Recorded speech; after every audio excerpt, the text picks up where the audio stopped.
হ্যাঁ দর্শক, ডক্টর ইউনূস সরকার নতুন এক পদ্ধতি নিয়ে আসছে টেন্ডারবাজদের জন্য।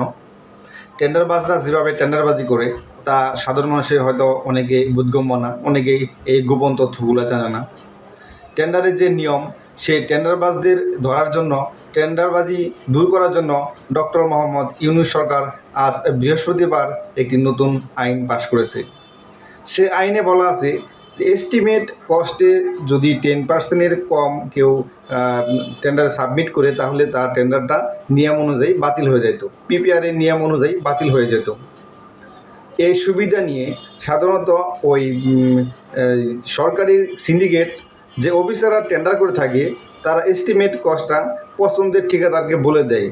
ওই ঠিকাদারই জানতে পারে যে এটা 10% লেস দিলে কত টাকা হবে, তাহলে সে সর্বনিম্ন রেট দিয়ে কাজটা সহজেই পেয়ে যেত। এটা সাধারণ মানুষ হয়তো অনেকে জানেন না।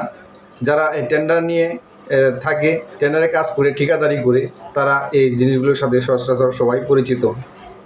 এই গোপন রহস্য এটি দূর করার জন্য, এই সিন্ডিকেট, এই অনৈতিকতা দূর করার জন্য ডক্টর মোহাম্মদ ইউনূস আজকে যে আইনটি পাশ করেছে তা দেশের জন্য অবশ্যই কল্যাণকর। কারণ সর্বনিম্ন যে রেটটা দিবে, এনি লেস যাকে বলা হয় টেন্ডারের ভাষায়, এনি লেসে কাজটা পাবে। তখন ওই ইচ্ছা করলেই যে কাউরি আর ওই সিন্ডিকেট কর্মকর্তারা কাজ দিতে পারবে না, যে কোনো ঠিকাদার অংশগ্রহণ করবে। যখন দেখা যায় যে যে একটা কাজ ঠিকাদারকে দেওয়া হবে, তখন মনে করেন এস্টিমেটেড কস্টটা যদি গোপনে কাউকে বলে দেয়, সেই বইয়ে অনেক ঠিকাদার টেন্ডার পার্টিসিপেট করে না। সরকার এতে অনেক রাজস্ব হারায়। টেন্ডারের জন্য যে সিকিউরিটি মানি, শিডিউলের টাকা, সেগুলা অনেকে সেগুলা সরকারি খাতে জমা হয় না। এখন যদি এনি লিসে দেওয়া হয়, সেখানে দেখা যাবে শত শত ঠিকাদার একটা কাজে একটা টেন্ডারে পার্টিসিপেট করবে। এতে গভর্নমেন্টের আর্ন বাড়বে, সরকারের রাজস্ব খাত ডেভেলপ হবে এবং যে কেউ কাজ পাবে। ম্যাট্রিক্স পদ্ধতি আরেকটা, যেটাতে যে লোক সর্বোচ্চ কাজ করছে সে নিয়ম অনুযায়ী সেই কাজ পায়। তার মানে নতুন যারা ঠিকাদারিতে আসবে তারা কাজ পাবে না।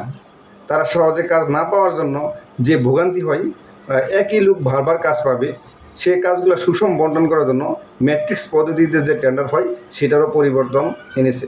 অবশ্যই এই পরিবর্তনের জন্য ডক্টর মোহাম্মদ ইউনূস সরকারকে সাধারণ মানুষের পক্ষ থেকে আমি অসংখ্য অসংখ্য ধন্যবাদ জানাই, নিজের পক্ষ থেকেও অসংখ্য ধন্যবাদ জানাই।